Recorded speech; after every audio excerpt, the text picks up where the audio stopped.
Welcome to the Idiot's Guide. I'm Mackie Hall, and I have got a soft spot for the appearance window. Why? Because it's a one-stop shop location for all the effects you want to apply to your piece. Better yet, if a stroke, shape, or fill isn't working for you, you don't have to undo countless times. Instead, all you need to do is throw it in the trash. So with that in mind, we're going to learn about the appearance window and the tons of goodies that it contains. No lie. It can lead to some badass builds. So here's what we're going to build. We're going to write sky high or something like that, then give it form. Then with the tools you've learned, you're going to take the appearance window to improve clouds and a bottom ribbon. After learning this, what you can do with Illustrator will be supercharged. So let's get started. All right, the first thing we're going to do is we're going to create a new document. Our new document will have a width of 1,000 points, a height of 1,000 points, a single artboard, and if you scroll down, the RGB color mode. Let's go ahead and create. Before we get started, I want to mention a few things. The first is that we will be using the Essentials Classic Workspace. To switch to the Essentials Classic Workspace, all you need to do is go to your top right-hand corner where it says Switch Workspace. Click on that and select Essentials Classic.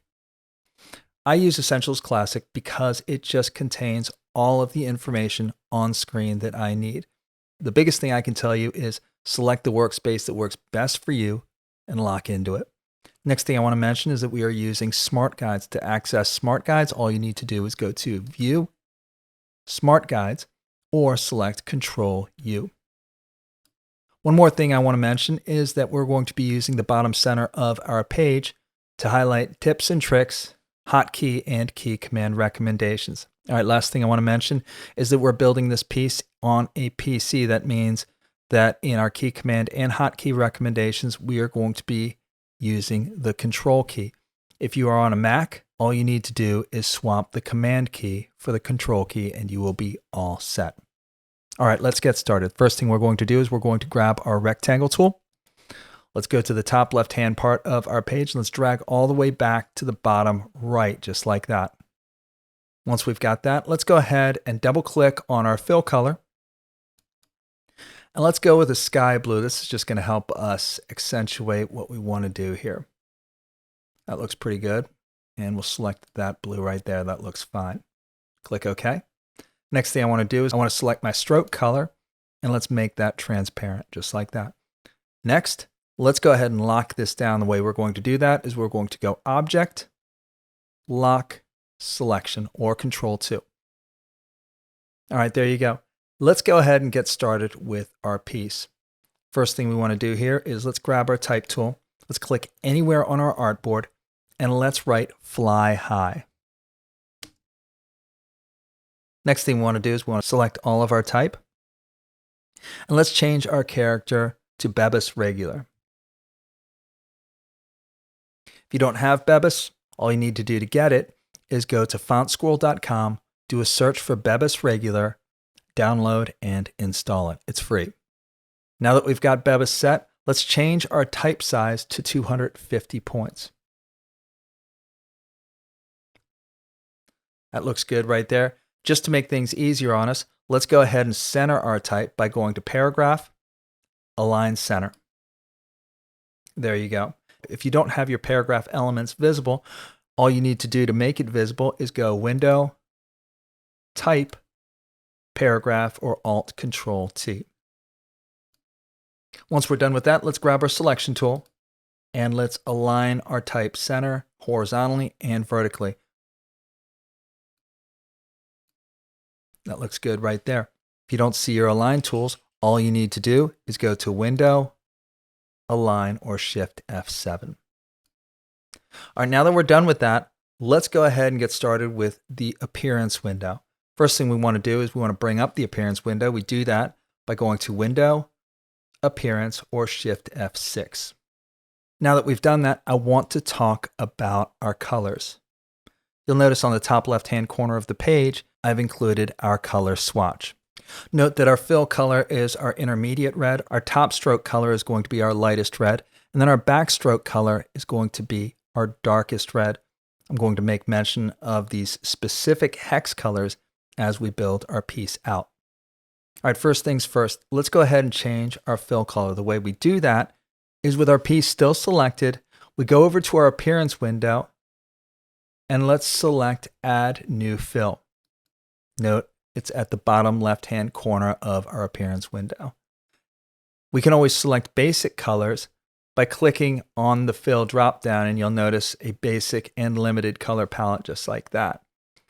If you want to add a custom color, however, all you need to do is hold your Shift key and click on your fill color. Now that we've got that, let's go ahead and add the hex color of our fill color. Again, that's 9B2226. That looks great right there. Now that we've done that, let's go ahead and add our stroke color. Notice this time we're going to be using our backstroke color. The way I do that is I'm going to select Add New Stroke, and note that our stroke is going to appear on top of our fill. Let's increase our stroke size to 6 points. That looks great right there. And now let's go ahead and change our stroke color. Again, the way we do that is we hold our Shift key, click on Stroke, and let's add our stroke color. Again, it's going to be 700324.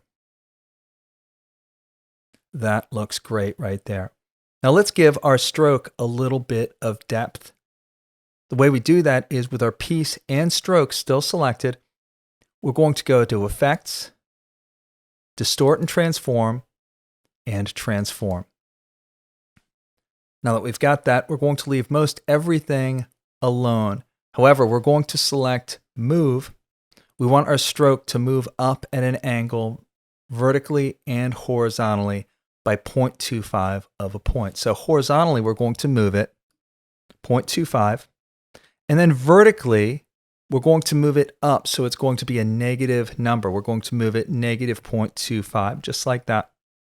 Once we're done with that, let's go ahead and add 11 copies. Remember, we've got 1 copy already, so we're going to add 11 to that, bring our total strokes to 12. Let's click OK. And note right away, we've got some depth added. It's not really perceptible because our top stroke is the same as our backstroke. So let's go ahead and change that right now. What we're going to do is we're going to add a new stroke. Note that our new stroke appears on top of our existing stroke. And let's go ahead and change that color. Again, we're going to hold our Shift key. We're going to click on our stroke color, and we're going to add our top stroke color. Again, that's BB3E03.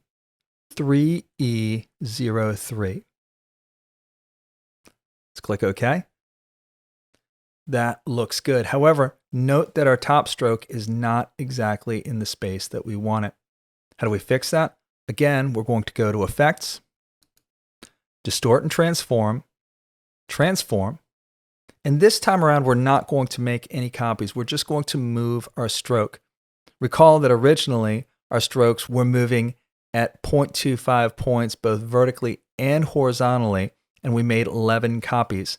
That means our top stroke is 3 points away from our original stroke, both horizontally and vertically. So we want to put it there. So here's how we do it. We're not going to make any copies. Instead, we're going to move our stroke 3 points horizontally. And again, since we want to move it up, we're going to move it negative 3 points vertically. That should do it right there. Let's click OK. And that looks perfect. Let's do one more thing. Let's give our type a little bit more depth. The way we do that is we'll click below our fill, and let's go ahead and add a new stroke once again. Note that we've added a stroke beneath our fill. It's still the same color as our original stroke, and it's still the same thickness as our original stroke. Since we want it to drop down at the same diagonal angle that we moved our strokes up, all we need to do that is to go to Effects, again, Distort and Transform, and Transform.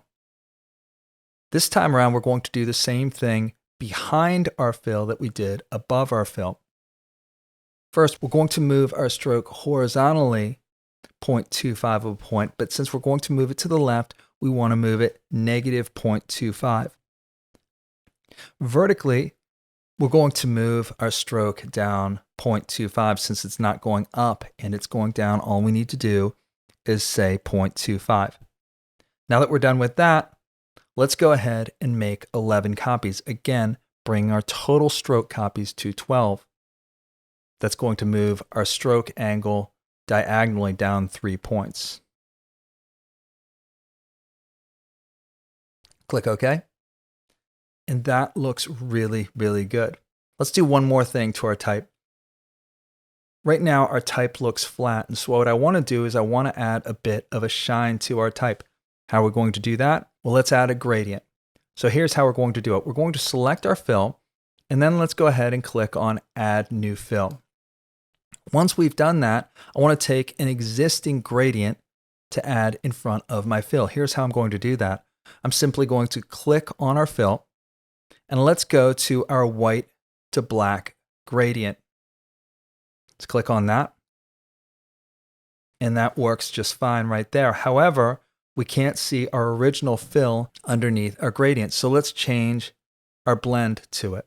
First thing we're going to do is we're going to open up our new fill. And when we do that, you can see the opacity set at default. Let's click on the opacity. And let's change our opacity to 35%. And then let's change our blend mode from normal to multiply. That's going to add our gradient on top of our original fill. Click on that. That looks really good.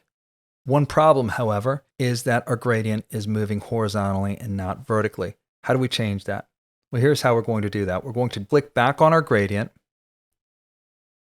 And then let's go ahead and click on our gradient tool. Once we've done that, you'll notice our gradient line becomes visible.